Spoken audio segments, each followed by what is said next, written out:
जाट बलवान जय भगवान। इसका मतलब जब हम भगवान को पुकारते हैं तो भगवान की शक्ति जाटों के अंदर आ जाती है और वो सामने वाले दुश्मन को नेस्तनाबूद कर देते हैं। जाट अपनी कौम पर मरता है।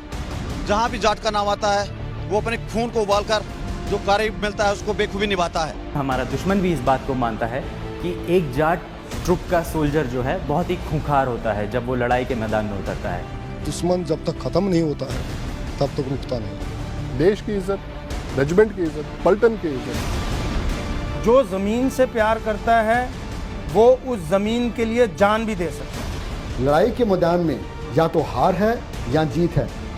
एक ही लक्ष्य होता है, अपनी जान की परवाह ना करते हुए दुश्मन का खात्मा करना।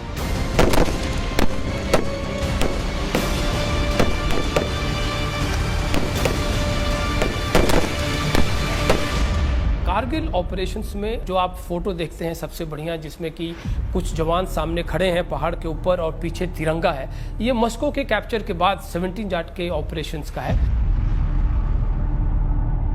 जाटों का इतिहास हमारे भारत का इतिहास है और सदा संगठन और वीरता का जाटों में वास है। जब महमूद गजनी सोमनाथ मंदिर को तहस नहस कर उसके स्वर्णिम द्वार लूट कर ले गया तो 19वीं सदी में उसे वापस लाने वाले जाट योद्धा थे। जब पाकिस्तान ने ललकारा, भारत की धरती पर कदम रखने की गलती की तो लाहौर तक जाकर तिरंगा लहराने वाले जाट योद्धा थे।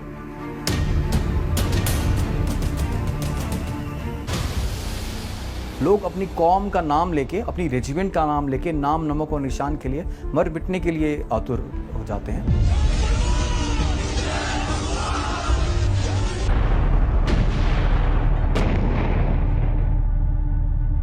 करगिल की चोटियों पर पाकिस्तान ने छल किया तो षड्यंत्र का पर्दाफाश करने वाले जाट योद्धा थे।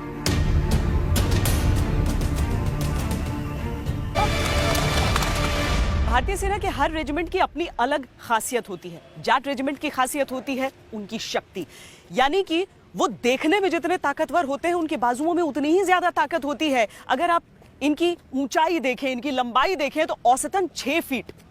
और हर युद्ध को देख लें, वहां पर जितने अच्छे से ये हथियार चला सकते हैं उतने ही अच्छे से अपने हाथों का इस्तेमाल कर सकते हैं।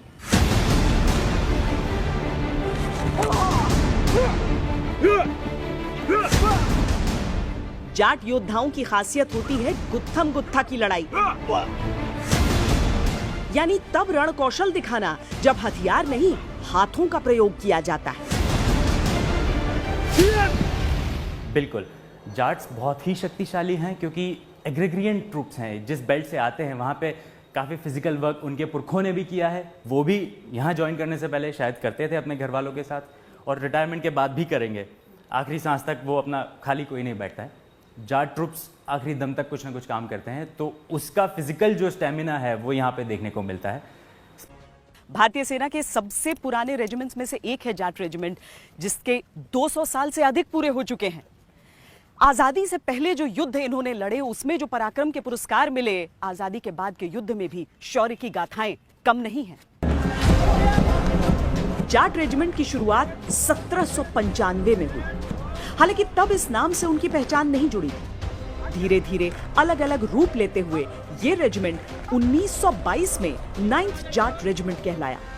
आज उनका नाम जाट रेजिमेंट, लेकिन इंसिग्निया में 9 अक्षर आज भी अंकित है। हमारी रेजिमेंट की नींव और इमारत बहुत ही मजबूत है, जो कि हमारे पूर्वजों ने बहुत ही मेहनत और लगन से बनाई है। ये खुद में ही एक बहुत बड़ा मोटिवेटिंग फैक्टर है। बहुत से जवान ऐसे हैं जो दूसरी और तीसरी पीढ़ी के हैं जो कि जाट रेजिमेंट में सर्व कर रहे हैं। इसके अलावा अगर आप देखें, पुरानी रेजिमेंट होने के नाते हमारा इतिहास गौरवपूर्ण गाथाओं से भरपूर है, जो कि खुद में ही एक बहुत बड़ा मोटिवेशनल फैक्टर है। हमारी रेजिमेंट ने बहुत बड़े बड़े शूरवीर पैदा किए हैं जिनकी जिंदगी खुद में ही एक मिसाल रही है। आजादी से पहले इस रेजिमेंट के नाम 6 बैटल ऑनर थे और 2 विक्टोरिया क्रॉस।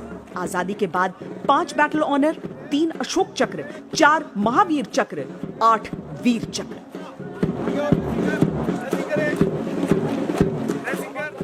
नागपुर, कंधार, गजनी से लेकर फ्रांस के जो प्लेन्स हैं,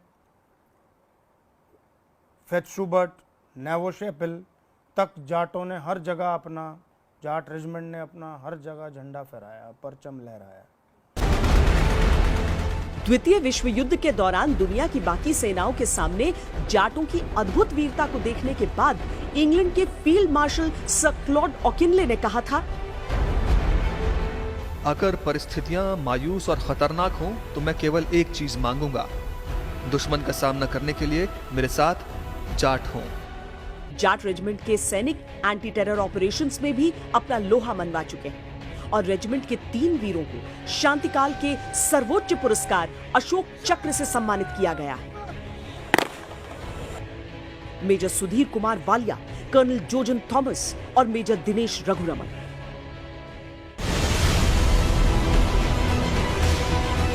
बेमिसाल होते हैं ये योद्धा जो व्यवहार में बिल्कुल सरल पर वार में घातक है, संस्कार से परिपूर्ण है पर मैदान जंग में अचूक है, सीधी सच्ची बात करते हैं और देश पर आंच भी आए तो भारी आघात करते हैं।